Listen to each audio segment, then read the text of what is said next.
Muy buenas tardes amigos, pues aquí en este curso tocando temas que ahorita han tenido relevancia a nivel mundial, como es todo lo del COVID-19. Soy su servidor, el maestro Vicente Ortiz Justis, contador público y licenciado en Derecho, consultor especialista en el área fiscal corporativa, en la cual pues con motivo de ello, pues en este curso vamos a hacer un análisis del impacto laboral, del impacto económico que está generando a las empresas y en general a toda la población por todo este problema tan grave que tenemos del COVID-19. ¿Qué podemos dialogar como para tratar de comprender una circunstancia que no se había presentado nunca antes en la historia? Yo creo que los que tienen memoria a través de estudios, pues se acordarán de la peste en Europa, la peste en la época de Juárez. Fuera de esos acontecimientos que ya fueron de ciclos pasados, pues evidentemente ya no quedan vestigios de nadie que haya sido contemporáneo en esas catástrofes, de tal manera que prácticamente ahorita todas las generaciones que nos ha tocado vivir esto, pues ha sido una experiencia absolutamente nueva. No obstante con ello, bueno, ya estaban contemplados o ya se tiene previsto circunstancias muy especiales para poder enfrentar ciertas catástrofes. Nosotros en México lo tenemos contemplado desde un mandato constitucional del artículo 73, en sus diferentes fracciones señala estado de fuerza mayor, estado de guerra, en emergencia sanitaria, en situaciones de toque de queda, en invasión. Entonces ya está previsto en el artículo 73 constitucional. Pero para irse adecuando las circunstancias a como se vienen presentando en la actualidad,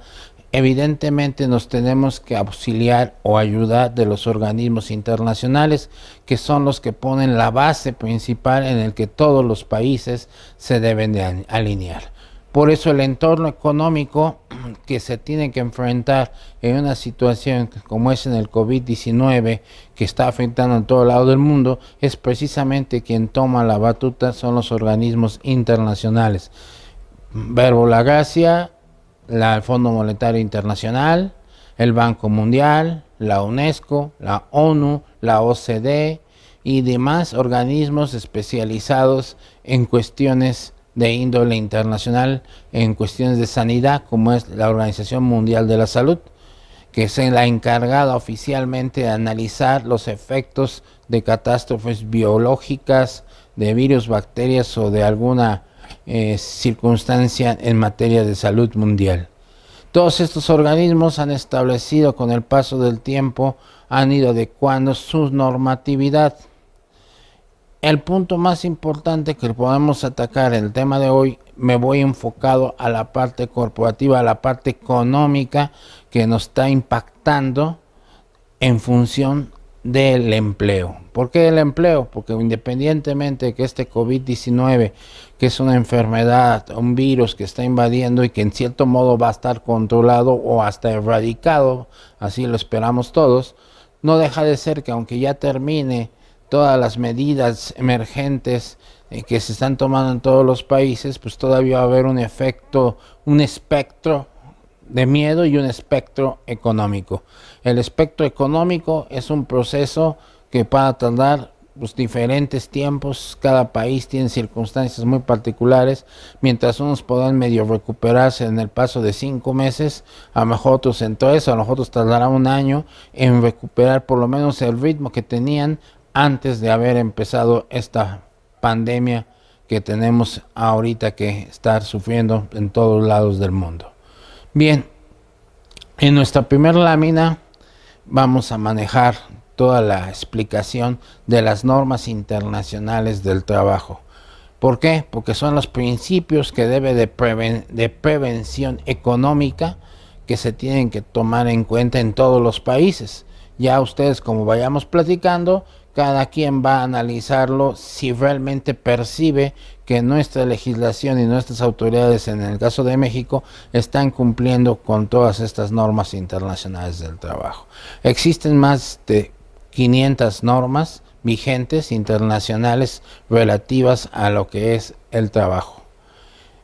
es importante que vamos a analizarlas como van teniendo relevancia en este fenómeno económico llamado COVID-19. Y no digo enfermedad, digo ya fenómeno económico, porque es la perspectiva que es la que nosotros vamos a analizar ahora y todo el impacto que va a tener y las consecuencias que se van a generar a raíz de ello. Entonces, la primera norma internacional en esta primera lámina que verán ustedes, vamos a hacer referencia a la norma 205, la norma internacional del trabajo 205. ¿En qué consiste esa norma? Es la que le da pauta al hecho de que la calidad de trabajo que se tenga que ofrecer al empleado debe de ser un trabajo que esté enfocado a cumplir todas las normas de calidad, de resiliencia, de paz y de estabilidad, y de las normas de seguridad y de garantías tanto físicas, psicológicas, para manejar un estado de homeostasis psicosomática en el ser humano en el entorno del trabajo. Esta no es una disciplina que ya sea nueva, ya tenemos más en Alemania, tiene aproximadamente 40 años de estarse aplicando, en España tiene 30 años y es conocida como ergonomía. Que ergonomía se define como la disciplina que contempla el entorno y la calidad humana y de vida del empleado y con el entorno de su trabajo, no el entorno personal ni familiar, sino que está enfocado al entorno laboral. Esa ciencia o disciplina que le llamamos ergonomía nos ha llegado a México como la norma oficial número 35, la NOM 35, que pues obviamente ya en otros cursos que hemos tenido la oportunidad de hacer, pues, y que muchos de ustedes en manera presencial también a lo mejor han estado con nosotros, pues ya habrán escuchado y hemos hablado mucho de la NOM 35, que es lo que busca un estatus psicosomático equilibrado del trabajador. ¿Qué quiere decir? Dicho completamente, un estado de homeostasis psicosomática. Es un estado en el cual hay un equilibrio entre mente y cuerpo dentro del centro de trabajo y todo lo que con él rodea como un ambiente adecuado, unas condiciones precisas para que sea un empleo bien cimentado en el respeto a la paz, a la resiliencia, como nos marca esta norma internacional. Entonces en México la conocemos como NOM 35, así está llegando, apenas tiene un año y medio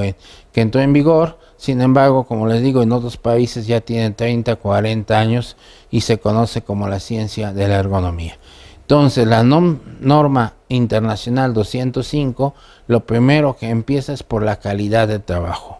que esa es la primera etapa que pide la norma internacional, que se den todas las condiciones para una estabilidad emocional y física de los trabajadores, que no tengan ningún problema de índole de riesgos de salud y de físicas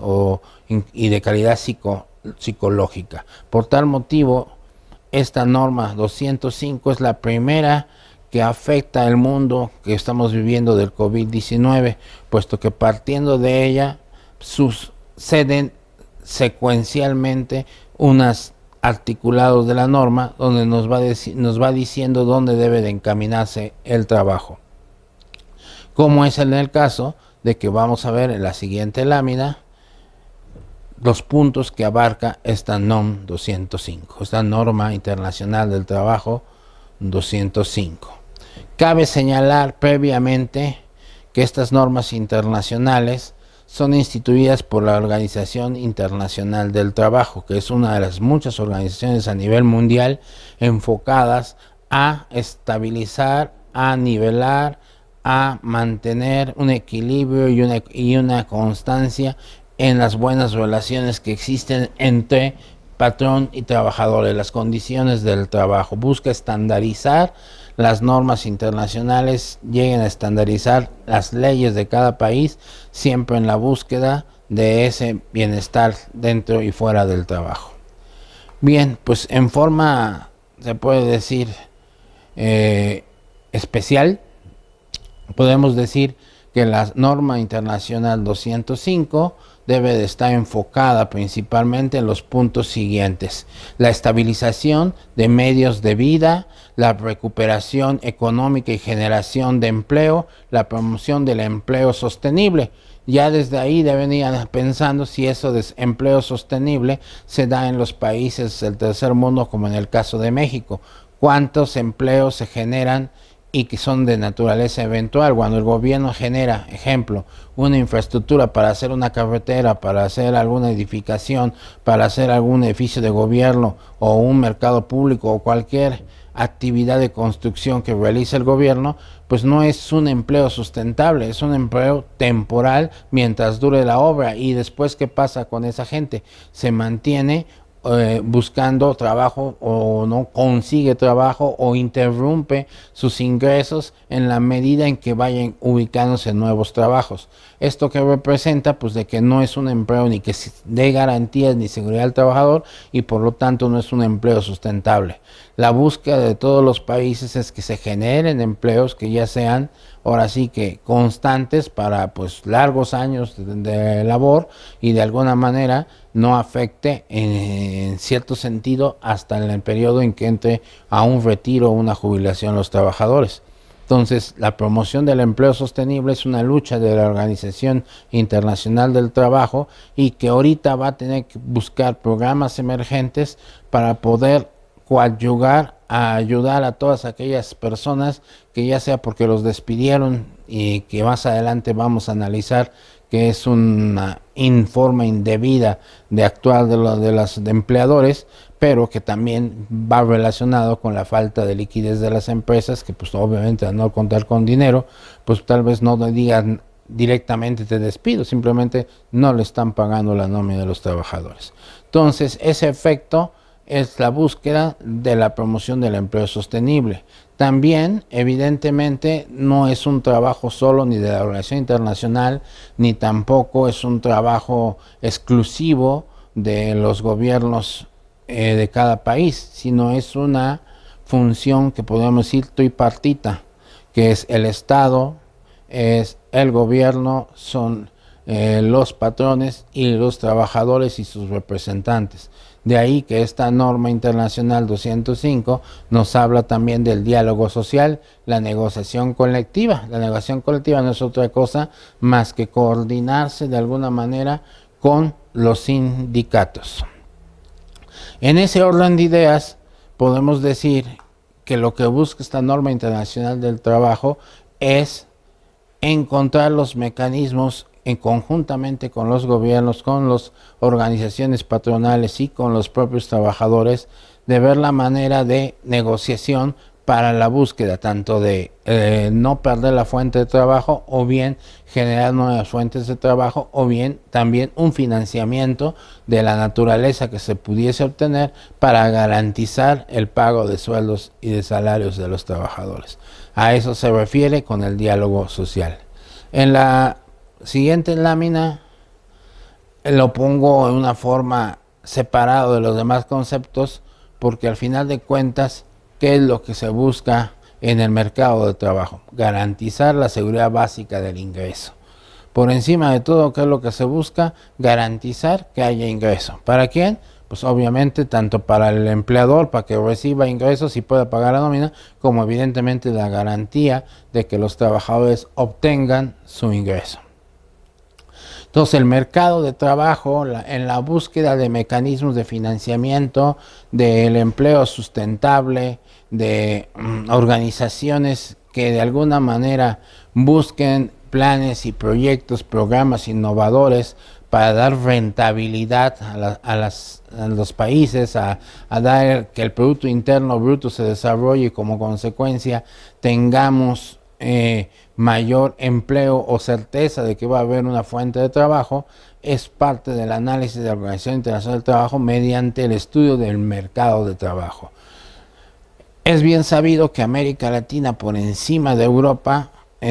por cuestión territorial, se ha considerado como zonas donde puede haber muchos proyectos sustentables, como la zona Maya, el famoso Tren Maya, pero ahí había ciertos defectos, había el riesgo de destrozar la naturaleza, entonces ha estado en un dilema político si ese proyecto se desarrolla o no se desarrolla, pero no deja de ser un ejemplo de que en nuestro territorio, como en casi todos los países de América Latina, son terrenos muy amplios, muy despejados, donde se pueden realizar grandes obras que estarían generando no solamente empleo provisional para efectos de construirla, sino también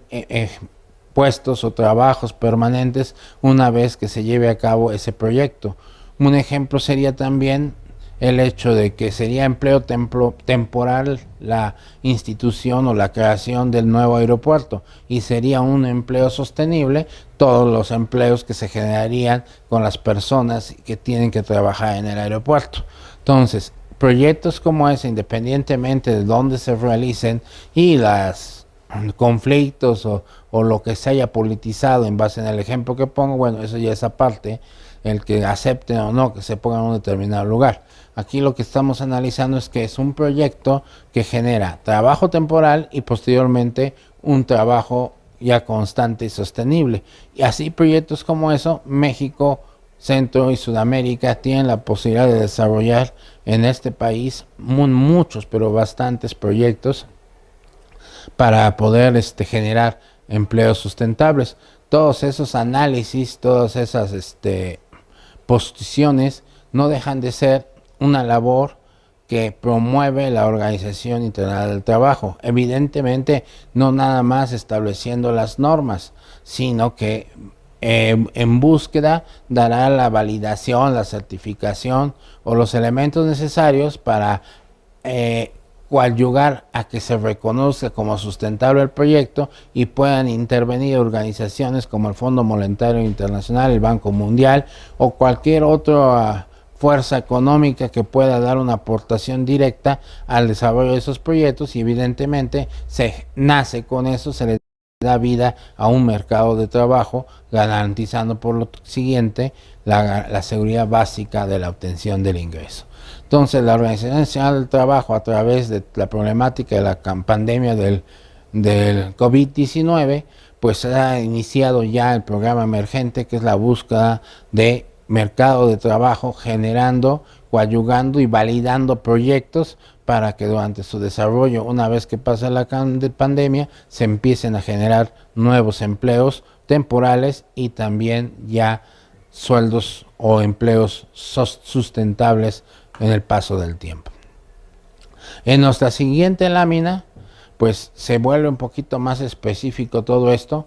porque vamos a analizar otra norma, la norma internacional número 87, que esa se refiere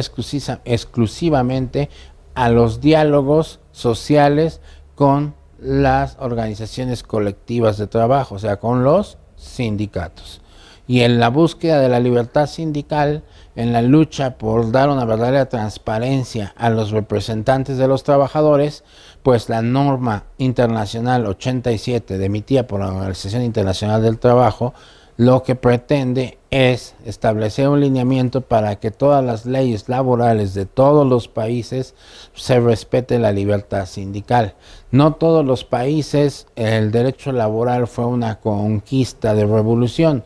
En otros países fue simplemente adecuaciones, exigencias o modernización de acuerdo a la naturaleza jurídica de cada país. En México sí tiene un impacto las leyes laborales, ya lo hemos dicho en muchos cursos, que los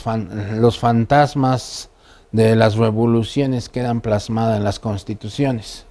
¿Y cuáles fueron los fantasmas de nuestra revolución? Pues la lucha de la tenencia de la tierra y la demanda del trabajo abusivo que se daba a los trabajadores. Entonces, los artículos más grandes que tenemos en la Constitución, o más amplios, es el 123 y todos los artículos relacionados con la tenencia de la tierra. Y el 123 constitucional es el que le da vida en nuestro país a la Ley Federal del Trabajo. Y no por ello no lleva implícito la cuestión obrera, patronal, en las responsabilidades que ambas partes tienen, pero al ser una conquista revolucionaria la lucha del trabajo, pues podríamos decir, y sin temor a dudas, de que nuestra legislación laboral tiende a favorecer más al trabajador que al patrón. Pero bueno, eso ya son características muy particulares. Además de eso, pues la propia ley federal del trabajo en nuestro país pues tiene que contemplar toda la normatividad que consideren necesarios para efectos de promover una libertad sindical y todo el derecho sindical. De tal manera que para ello la propia ley federal del trabajo tiene que alinearse o auxiliarse en muchas disposiciones que nos marca la norma 87 de la Organización Internacional del Trabajo. Con esto, con estas dos normas que ahorita que llevamos analizadas, no deja de ser que ya se ve en esas normas cierta prevención o cierta estructura para poder echar mano de ellas cuando se presenten situaciones como esta pandemia que nos está haciendo a todos, pues de alguna manera, pues nos ha sacado de nuestras actividades normal de vida e inclusive pues ha llevado a ¿qué? A una violación de garantías.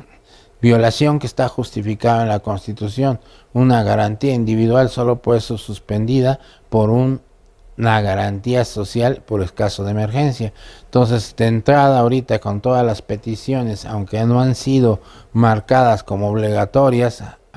a voz abierta, pero ya de alguna manera tenemos bloqueada la garantía de libertad de tránsito. No podemos estar en determinados lugares, no podemos ir en muchas personas a un lugar, o no podemos entrar, o simplemente están cerradas, o las promociones no sales, quédate en casa. Entonces, situaciones como ella han de alguna manera delimitado nuestro libre tránsito por nuestro país, y esa es una violación de garantía, pero va en función de un cumplimiento de una garantía social, que es la garantía de seguridad. Entonces, estas normas de alguna manera se van acoplando o se les va tomando la parte que corresponda por las propias necesidades de la catástrofe que se sufre. En este caso es una cuestión sanitaria en la cual repercuten estas normas oficiales o estas normas internacionales. Bien, pues en la siguiente lámina es hablar ahorita de lo que esperamos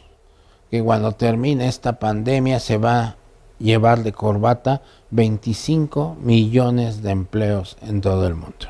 En América Latina la tendencia es que sean 14 millones de empleos perdidos.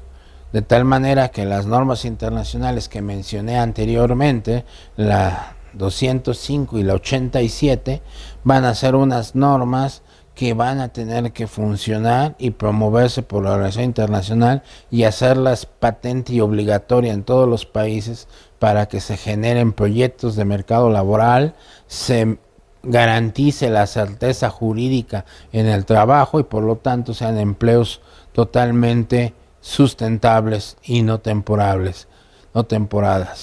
que de trabajo cortas que a veces son de 5 meses cuando mucho. No, aquí deben de ser empleos sustentables generados posiblemente para años, porque solamente dando una certeza de empleo sustentable podríamos decir que se podría recuperar el flujo de dinero dentro de la población y obviamente el Producto Interno Bruto de una nación. Entonces la Organización Internacional del Trabajo, pues ya consciente de esta gráfica o de este cálculo que hicieron de 25 millones de empleos en el mundo, pues son realmente, debe de contemplar la promoción del mercado laboral suficiente para subsanar esos 25 millones de empleo, evidentemente con el apoyo de los gobiernos de todos los países para poderlo llevar a cabo mediante las promociones laborales, el mercado laboral sustentable. De ahí se desprende que nos vayamos a la norma internacional 122, que esa norma en conjunto con la 87 y el análisis del mercado laborable busca establecer políticas de economía para abordar los problemas de empleo. ¿Qué políticas de estabilización económica se requieren? Bueno, pues las que ustedes gusten, pero la principal es la promoción del empleo sustentable. Sin duda alguna, esa es la principal política para estabilizar la economía y abordar los problemas de desempleo. No es más que generando proyectos que puedan compensar la pérdida del empleo con nuevos empleos. Como ven, sí tenemos mucho que analizar, tenemos mucho puntos que se pueden observar, pero pues vamos a analizar y decir que es pertinente mantener los niveles de salarios mínimos, porque globalmente estos pueden proteger a los trabajadores en situaciones vulnerables. Con esto, ¿qué estamos diciendo? Estamos diciendo que en situaciones graves lo que se debe de ofrecer a todos los empleados, ya sea producto de negociación o de cualquier cosa, lo menos que le puedes ofrecer es el salario mínimo. Hay que entender que este salario mínimo, desde la óptica de la Organización Internacional del Trabajo, se refiere al mínimo vital. O sea, la Organización Internacional del Trabajo sí considera que el salario mínimo debe ser suficiente para sostener al empleador, al trabajador y a su familia. Eso se le llama el mínimo vital. Para nosotros, como México, pues simplemente hablar de salario mínimo es decir, no me alcanza para nada. Cuando estemos hablando ahorita de estas normas internacionales, estamos hablando de salario mínimo vital, pero que sea suficiente y vasto para cumplir precisamente con las necesidades vitales que todo ser humano requiere para su subsistencia. No el salario mínimo que en México tenemos, que prácticamente no alcanza absolutamente para nada.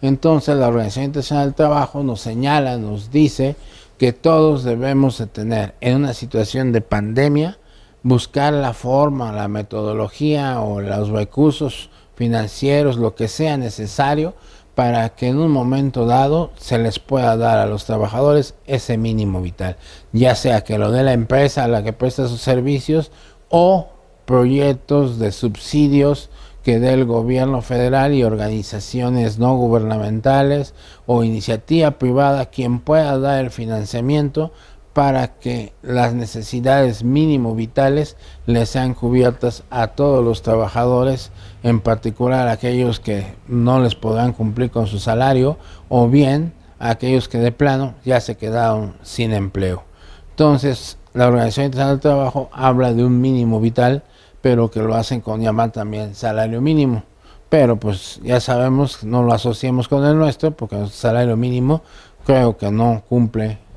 con el mínimo vital. En la siguiente lámina vienen los cuestionamientos más importantes que empieza a suceder o que se empiezan a darse en las dudas, en las preguntas de todo el mundo. La primera, que nos dicen qué debería pasar en caso de suspensión del empleo o de despido. Pues en caso de suspensión o reducción de las ganancias de un trabajador, dicho de otra manera, la reducción en su salario, o en caso de que se les despida a causa de las repercusiones económicas de la pandemia COVID-19, o por razones de seguridad y salud, el trabajador debería tener derecho a recibir subsidios o asistencia en caso de desempleo para compensar la pérdida de ganancias. Entonces, esa es una de tantas cosas que tiene que hacerse, como es el ofrecer subsidios, apoyos económicos a través del gobierno y todas las organizaciones que estén en sus manos realizar esas funciones, ofrecerlas para precisamente coadyuvar en equilibrar la pérdida del trabajo y buscar nivelar nuevamente el nivel de ingresos de los trabajadores y, en el peor de los casos, llegar al mínimo vital, pero evidentemente la lucha será que nunca nadie carezca de lo necesario. ¿Mediante qué? Pues mediante los apoyos de donde pudiesen venir o de donde pudiesen llegar, llámese del gobierno o llámese la iniciativa privada. Por lo tanto, va a exigirse a la Organización Internacional del Trabajo que se realicen convenios para el fomento del empleo, que esto quiere decir los convenios para generar proyectos y se introduzcan al mercado laboral para luchar precisamente contra el desempleo, para equilibrar o restituir la pérdida en los sueldos de los trabajadores. A nivel internacional hablamos, como dice la lámina, se habla como ganancias, como si fueran utilidades. Esa es una interpretación de un vocablo internacional, pero nosotros sabemos que nos estamos refiriendo a lo que viene siendo el sueldo. Bien. En la siguiente lámina nos dice que cuando los trabajadores han perdido sus empleos, deben de tener inmediatamente acceso a medidas de promoción del empleo. ¿En qué momento se van a dar estas medidas de promoción al empleo? Suponiendo que se cumplen todas estas normas internacionales del trabajo, pues evidentemente tendrán que empezar a surgir, pues algunas durante todavía el proceso de la pandemia y otras una vez que sea declarada ya subsanada o terminada la pandemia, iniciar el procedimiento de toda la promoción de los empleos. Pero pues para promoverlo, pues quiere decir que de alguna manera ya hubo unas bases previas sólidas, tanto de estructura como económicas, para poderlo ya instituir prácticamente inmediatamente una vez que la pandemia haya aparentemente concluido. Y digo aparentemente porque pues un virus de gripe sanitaria se controla, se reduce y posiblemente hasta se erradique, pero no es de un golpe porrazo, no es de un solo movimiento, es absolutamente un proceso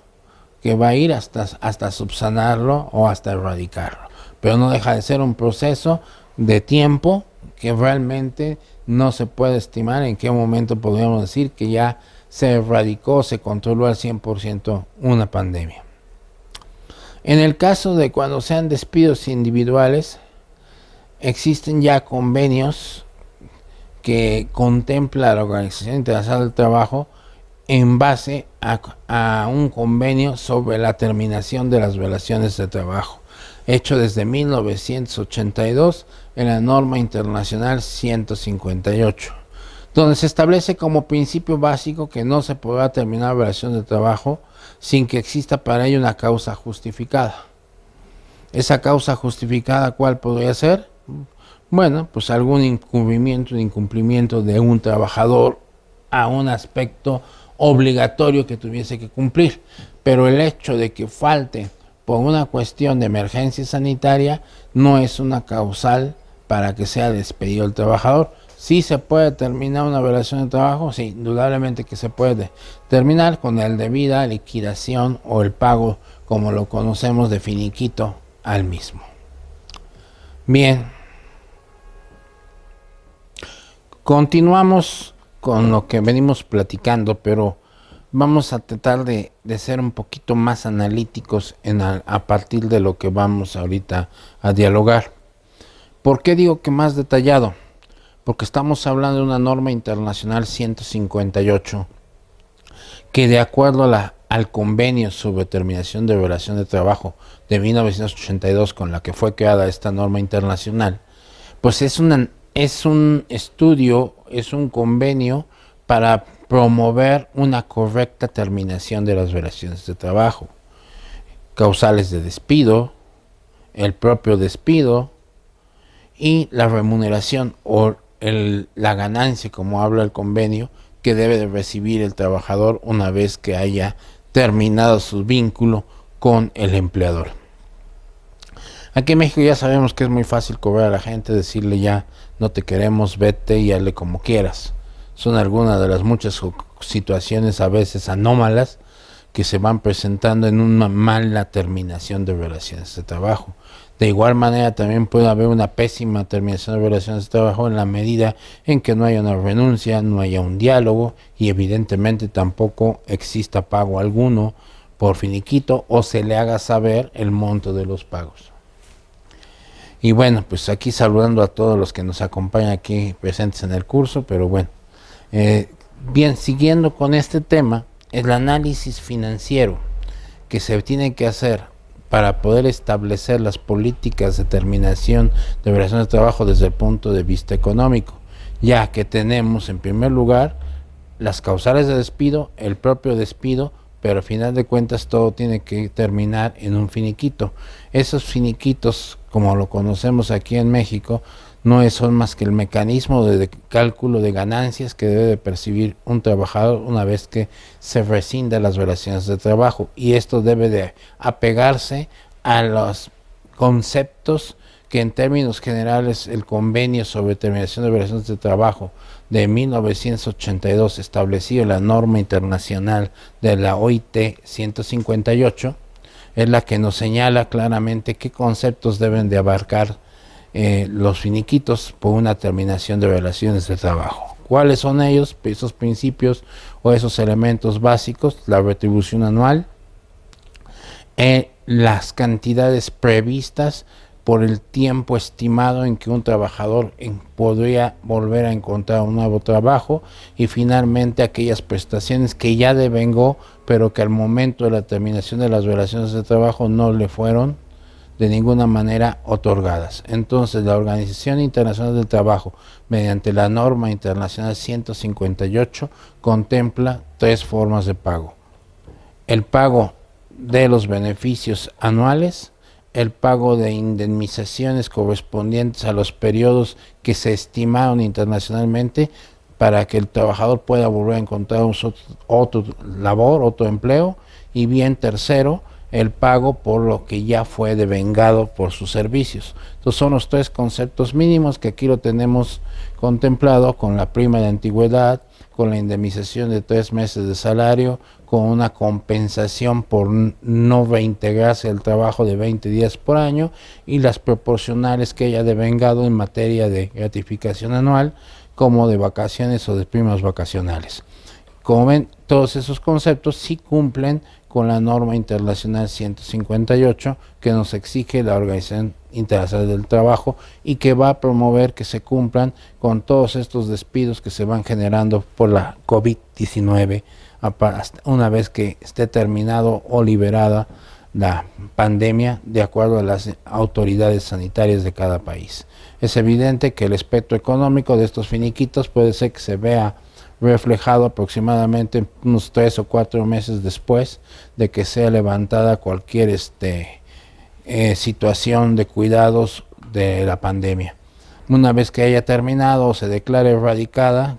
pues entonces iniciarán estos procedimientos de revisión, y la Organización Internacional del Trabajo, junto con la UNESCO, la ONU, el Banco Mundial, el Fondo Monetario Internacional y todos los organismos no gubernamentales internacionales que estén invitados a colaborar en los proyectos de mercado laboral para generar nuevos empleos sustentables, serán los encargados de vigilar las liquidaciones de los empleados, para de que de alguna o de otra forma tener el conocimiento de quiénes son, para ser los primeros que tendrán la promoción de este nuevo mercado laboral. Bien, como ven, esta lámina o esta norma internacional que tenemos plasmada ahorita aquí en la lámina número 9, es la norma internacional 158, la que en teoría le da vida a todos los finiquitos que están en todas las leyes federales del trabajo o las leyes laborales, según como la denominen en cada país del mundo. Pero son convenios con los cuales ya México tiene firmada con la OIT, y por lo tanto tiene carácter de obligatorio, independientemente de que la ley lo contemple o no lo contemple, o aún contemplando pudiese ser que, como es muy común, no lo cumpla el patrón, y de alguna manera pues sea una causal de una posible demanda individual de finiquito que realice el trabajador. Bien. También la ausencia temporal del trabajo por enfermedad y lesión o por responsabilidades familiares no es una causa justificada para terminar una relación de trabajo. Es una causal de suspensión o de ausencias temporales que podrán estar perfectamente autorizadas o avaladas por una autoridad de salud, o bien reconocidas por alguna autoridad a la que estén obligadas a reportar los incidentes de salud de los trabajadores, y por consiguiente sea nada más suspendido por incapacidad la relación de trabajador-patrón, no por eso pierda su trabajo y no por eso tampoco sea suspendido o disminuida su ganancia financiera, o sea, su sueldo, el cual deberá estar o cubierto por la autoridad que administre los recursos de riesgos de trabajo, o bien un acuerdo con los sindicatos y con los patrones. No deja de ser un poco árido el tema, porque al final de cuentas en la cuestión de terminación de relaciones laborales siempre ha generado pues un rompimiento emocional entre patrón y trabajador, donde se ha dicho pues que el trabajador ya se fue sin dinero a su casa y el patrón dijo ya me quité a un personaje de encima. Pero la Organización Internacional del Trabajo pues ya tiene previsto cualquiera de estas causales y también la forma en que debe atacarlo cada legislación de cada país. Estos son todos los ejemplos hasta ahorita que llevamos de las normas internacionales que están entrando de alguna manera en vigor a raíz del COVID-19. En la siguiente lámina veremos que tenemos el convenio 158, que es que cómo prevé que un empleador contemple hacer los despidos por razones económicas, que evidentemente deberá proporcionar a los representantes de los trabajadores cuando sea de índole colectiva o en forma directa con el trabajador que va a ser terminada su relación de trabajo, en un tiempo oportuno deberá de informarle lo pertinente tanto de la causal del despido como de igual manera todo lo que viene siendo las partidas económicas que le corresponden. Como ya mencionamos, son tres las que ya tiene devengadas, sus derechos anuales y finalmente la indemnización por el periodo de recuperación del empleo, que son los tres grupos grandes de liquidación en un trabajador. Eso ya los tiene contemplado también en los mecanismos esta norma internacional 158, en la cual van incluidos, además de ello, las categorías de los trabajadores que puedan ser afectadas cuando es un despido gradual masivo de las empresas, que es lo que estamos esperando que suceda. Va a ser muy común que las empresas empiecen a omitir pagos de salarios y empiecen a despedir a la gente por grupos o por sectores, por niveles, por áreas o por antigüedad. Todo esto ya está previsto en estas normas. Estas normas internacionales ya tienen previsto un despido masivo que deberá de ser evidentemente en forma gradual, como dijimos, por sectores, por áreas, por antigüedad y por más de 60 conceptos que ya están contemplados en esta norma internacional 158. Por lo tanto, los representantes de los trabajadores que estén interesados en el vínculo de llegar a un acuerdo óptimo entre patrón y organización colectiva, pues primero que nada deberá tener todas las consultas y el conocimiento del mecanismo y los cálculos previos con que financieramente se van a terminar las relaciones de trabajo para hacer una presentación de un acta donde se señale el acuerdo y finalmente se registre en los tribunales laborales competentes en cada país del mundo. Sumado a todo esto,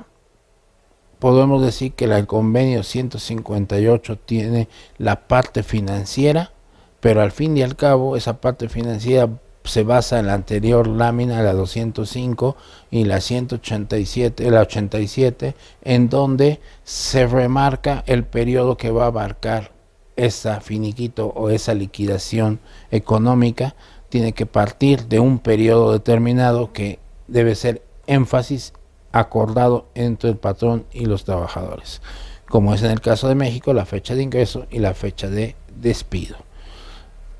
Esta labor árida que podríamos decir que le correspondió a la Organización Internacional del Trabajo, pues de igual manera ha repercutido en nuestras leyes laborales y en las leyes de seguridad social que tengamos en cada país. En nuestro caso, pues ya sabemos la legislación del Seguro Social, el Infonavit y aquellas otras leyes que están contempladas de carácter social o de complementarias al salario, como en algunos otros países se señala de esa manera. Para nosotros son, aparte del salario, es la carga social, que inclusive tiene prioridad en el caso de una prelación de deudas, tiene prioridad las cargas de seguridad social para cubrirse primero y posteriormente a todos los acreedores que de una o de otra manera estén esperando o así que formaditos en la lista de espera hasta que la empresa pueda finiquitarles y cubrirles todo su adeudo. Y finalmente, bueno, pues la pregunta principal, ok, ya me dijiste cómo lo vas a determinar, que estás obligado a hacerlo por un periodo determinado, las partidas que se contemplan y finalmente el pago cuándo viene. ¿De qué manera me garantizan si realmente me están despidiendo o están gradualmente cubriendo trabajadores porque no hay recursos financieros? Entonces, ¿en qué momento voy a recibir ese dinero? Entonces, el convenio de protección al salario que está desde el año 1949 lo tenemos agrupado en la norma internacional número 95, en donde se prevé que los salarios deberán pagarse a intervalos regulares y cuando se termine el contrato de trabajo deberá efectuarse un ajuste final, o sea, el finiquito de todos los salarios según esté a lo dispuesto y si no haber disposiciones al respecto en un periodo razonable. ¿A qué le llamamos periodo razonable? En el caso de una pandemia, el periodo razonable podría consistir en un periodo de 4 meses, así lo señala la norma internacional. Sin embargo, bueno, pues evidentemente 4 meses no están contemplados en nuestra legislación. Inmediatamente que no reciban un finiquito, pues y que está notificado el despido del trabajador, pues nuestra legislación le da 2 meses al trabajador para que interponga cualquier medio de defensa para pelear por sus intereses y por consiguiente lo hará inmediatamente en que no tenga el finiquito cubierto en el instante del despido o en el instante en que firme cualquier acuerdo o reconozca el despido o la renuncia o finalmente la terminación de la relación de trabajo, sea la causal que fuese. Y tiene 2 meses para inconformarse ante la autoridad para demandar el correcto pago de sus adeudos. Entonces los 4 meses que habla de periodo razonable en la internacional, ahí rompe hegemonía y simetría jurídica en relación con nuestra legislación. Ese es uno de los puntos, de los muchos que más adelante vamos a analizar, en el sentido de que nuestras leyes laborales no cumplieron con los estándares internacionales que impuso la Organización Internacional del Trabajo y que por lo tanto nos puede conllevar que en caso de que se reciba una demanda colectiva o individual, pues la Corte Interamericana sea un recurso importante en favor del trabajador a raíz del incumplimiento de acuerdo con las normas internacionales, independientemente de lo que digan nuestra legislación laboral.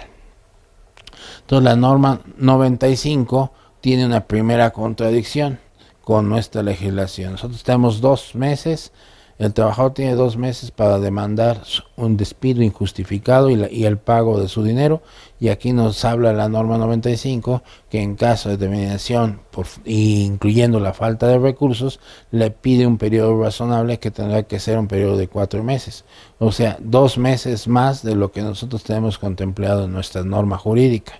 De tal manera que ese aspecto nos obliga definitivamente a adecuarnos a la norma internacional, porque en caso de conflicto y más si es colectivo, pues indudablemente el empleador la llevará de perder ante los tribunales, ya sean nacionales o internacionales.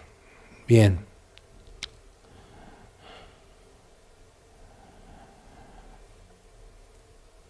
¿Hay protección de los salarios en casos de quiebra? Esa es una pregunta muy importante porque al final de cuentas, ahorita con el COVID-19, pues las empresas que están dejando de pagar es precisamente porque no tienen, no porque quieran correr a la gente, no porque no quieran pagar, es porque finalmente no cuentan, no cobran, no tienen ingresos y en un momento dado están en una situación de quiebra. La situación de quiebra o liquidación judicial para nosotros jurídicamente es con la pérdida de 3/4 partes del capital social, pero la quiebra también se da por insolvencia o por falta de pago de pasivos. En este caso estamos hablando en primer término el pasivo laboral, y este pasivo laboral que se va generando y acumulando aunque no se estén trabajando del todo los empleados, ahora sí que por el trabajo en casa, por la suspensión de las actividades generadas por el COVID-19,